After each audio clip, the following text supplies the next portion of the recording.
से हैं आप लोग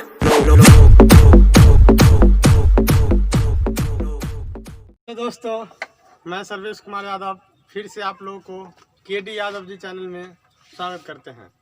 आज चलते हैं कुछ क्वेश्चन को डिस्कशन करने के लिए। देखते हैं प्रथम क्वेश्चन। 82.5 डिग्री पूर्वी देशांतर न्यून में से किस राज्य से नहीं गुजरती है?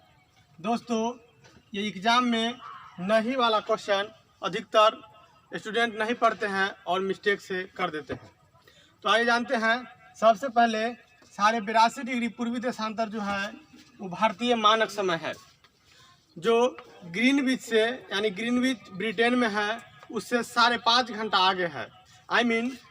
अभी सपोज डैट 8 बजे अगर शाम 8 बजे अगर PM ग्रीनविच में हो रहा होगा तो यहाँ 1:30 AM होगा।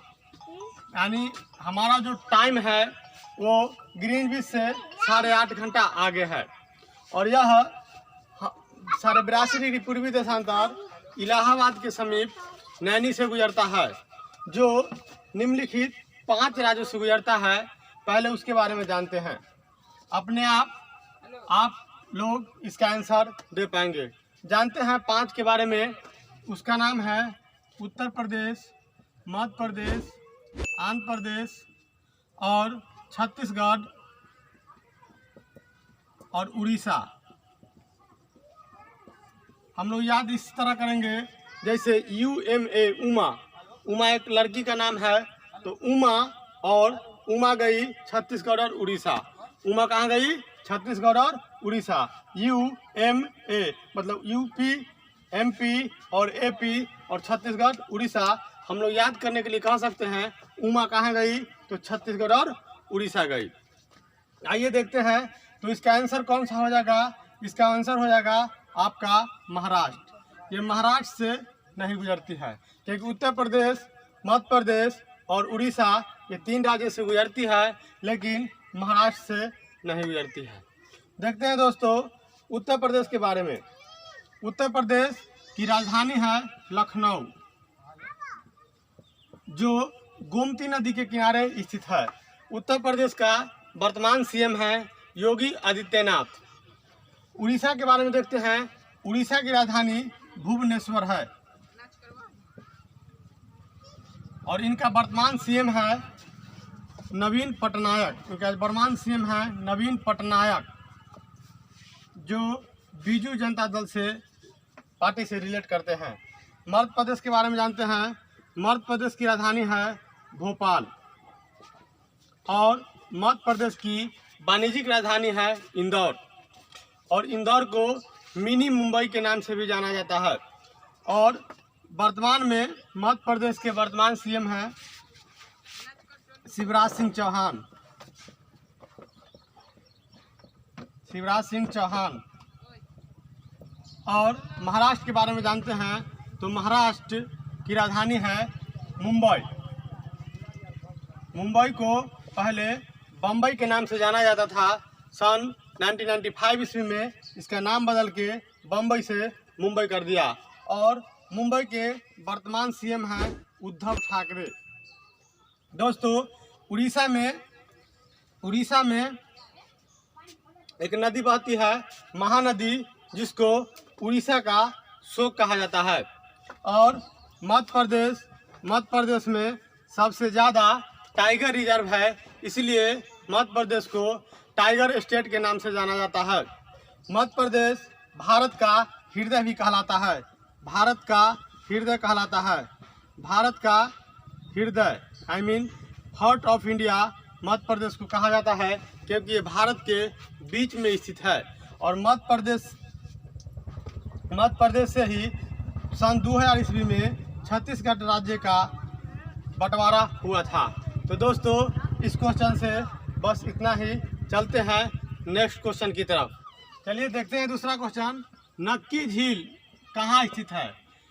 झील से 1-2 क्वेश्चन आता है, तो जानेंगे नक्की झील कहाँ स्थित है। तो नक्की झील वो राजस्थान में माउंट आबू पे स्थित है। माउंट आबू जो अरावली पर्वत की सर्वोच्च चोटी है उसमें नक्की झील स्थित है। महाराष्ट्र में एक झील है जिसको लोनार झील के नाम से जानते हैं। लोनार झील महाराष्ट्र में है। महाराष्ट्र के बुल्ढाना जिले में ये स्थित है और यह ज्वालामुखी निर्मित झील है जो उल्का के गिरने से उत्पन्न हुआ है। उत्तराखंड में बहुत सारे झील हैं जैसे नैनीताल, देवताल, जितना अंत में ताल लगा हुआ है समझिए कि वो उत्तराखंड का झील है। उड़ीसा में एक लैगून झील है जिसको कहते हैं चिल्का झील। चिल्का झील उड़ीसा में है। हम लोग गांव में देहात की भाषा में बोलते हैं उड़ीस काटेगा तो चिल्लाएंगे ही, उड़ीस काटेगा तो चिल्लाएंगे ही। तो उड़ीसा में कौन सा झील है? चिल्का झील। नक्की झील जो राजस्थान में है, माउंट आबू पे है, और लोनार झील जो महाराष्ट्र के बुल्ढाना जिले में है, जो एक ज्वालामुखी से निर्मित है, उल्का के गिरने से बना है। यह महाराष्ट्र में है। चिल्का झील उड़ीसा में है। इस तरह राजस्थान में अनेक झील हैं जैसे डिडवाना झील, सांभर झील और फतेह सागर झील, उदयपुर झील, ये सब बहुत सारे झील हैं। जम्मू कश्मीर में नाग झील, नागिन झील, बुलर झील, डल माना झील, ये सब झील हैं। और चलते हैं नेक्स्ट क्वेश्चन की ओर। निम्नलिखित में से सार्क का सदस्य देश कौन सा नहीं है? सार्क जिसका पूर्ण रूप होता है south Asian association religion corporation, ये क्षेत्रीय समूह है, भारत का क्षेत्रीय समूह है। तो इसका सदस्य कौन देश नहीं है? पहले हम लोग सार्क के बारे में जानते हैं। सार्क की स्थापना 7-8 दिसंबर, कहीं पे 7 कहीं पे 8, 7-8 दिसंबर 1985 को ढाका में हुआ था। ढाका में हुआ था। सार्क शब्द बांग्लादेश का प्रधानमंत्री मुजीबुर रहमान की दिमाग की उपज है। सार्क जो शब्द है वो बांग्लादेश का प्रधानमंत्री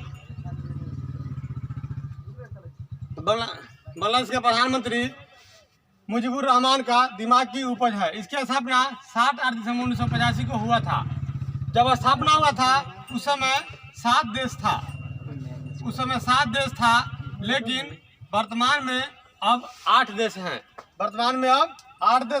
तो हम लोग याद रखने के लिए रखते हैं कि 2007 में 7 नहीं रहा। 2007 में अफगानिस्तान इसका 8वां सदस्य बन गया। 2007 में अफगानिस्तान इसका 8वां सदस्य बन गया। तो हम लोग याद रखने के लिए रखेंगे कि 2007 में 7 नहीं रहा। कितना हो गया? 8 हो गया। तो अभी 8 सदस्य हैं, जिसमें इसका एक ट्रिक है, उसको आप ध्यान से रखिएगा। इसका ट्रिक है MBBS पानी। M से म्यांमार, मालदीव, B से बांग्लादेश, B से भूटान, S से श्रीलंका, P से पाकिस्तान, A से अफगानिस्तान, N से नेपाल और I से इंडिया। भारत का पड़ोसी देश 7 है। जिसमें म्यांमार और चीन को हटा के मालदीव और श्रीलंका को शामिल किया गया है। 2 देश उधर हटा के इधर 2 देश को शामिल किया गया है। तो इनमें से कौन सा देश नहीं होगा?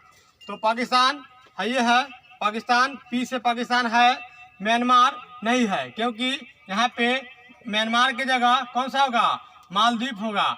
मालदीव को रखा गया है म्यांमार की जगह। और भूटान है और अफगानिस्तान है, जो सबसे नवीनतम देश है।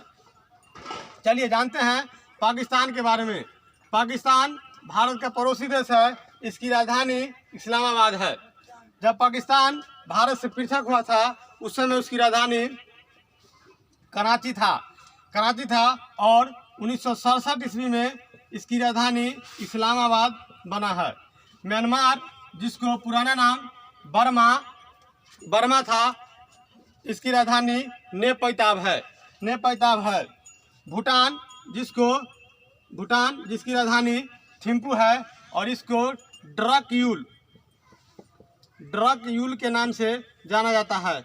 यह पड़ोसी देश भारत का, जिसको ड्रक यूल के नाम से जाना जाता है भूटान को। और अफगानिस्तान जिसकी राजधानी काबुल है और यह भी भारत का पड़ोसी देश है और एकमात्र सबसे छोटा देश है जिसकी सीमा मात्र एक केंद्रशासित प्रदेश से लगती है, लद्दाख से। चलते हैं अगला क्वेश्चन की ओर। किस नदी का उद्गम स्थल भारत में नहीं है? कौन सी ऐसी नदी है जो भारत से नहीं निकलती है? तो हम लोग जानते हैं कि हिमालय के उस पार से मात्र 3 नदी निकलती है और वो भारत में प्रवेश करती है।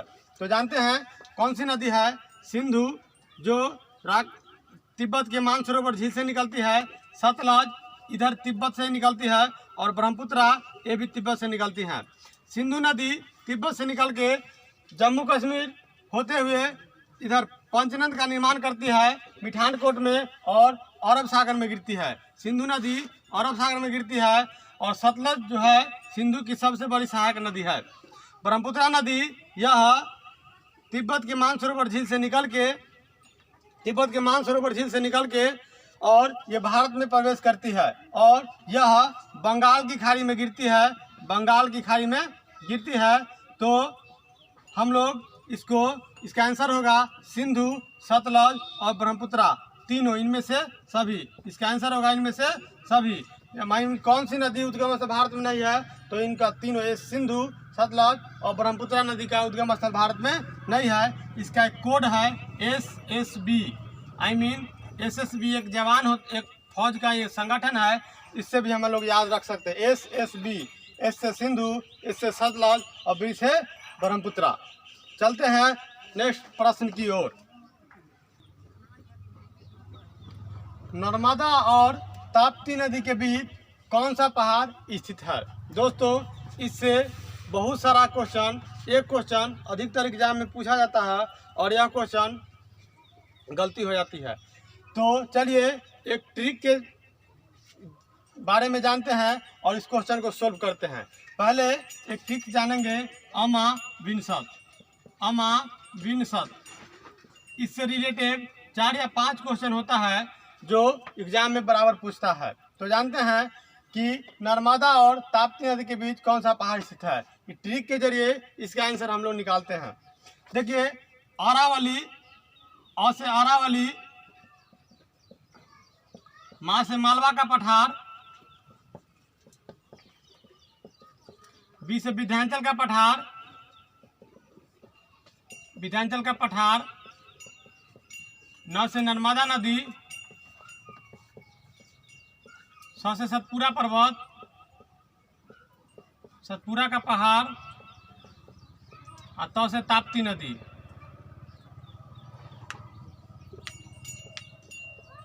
दोस्तों, हमारा क्वेश्चन है कि नर्मदा नदी और ताप्ती नदी के बीच में, तो नर्मदा नदी और ताप्ती नदी के बीच में कौन सा पहाड़ है? तो हम इस ट्रिक के चलते जान लेते हैं कि सतपुरा का पहाड़ इसका आंसर होगा, सतपुरा का पहाड़। और मालवा का पठार अरावली और विंध्याचल पर्वत के बीच में स्थित है। अरावली और विंध्याचल पर्वत के बीच में मालवा का पठार है और विंध्याचल पर्वत, मालवा का पठार और नर्मदा नदी के बीच में विंध्याचल पर्वत है। तो दोस्तों, इस ट्रिक के चलते हम 4 या 5 क्वेश्चन इससे सोल्व कर सकते हैं। ये ट्रिक बहुत ही उपयोगी है, इसको ध्यान में रखिएगा।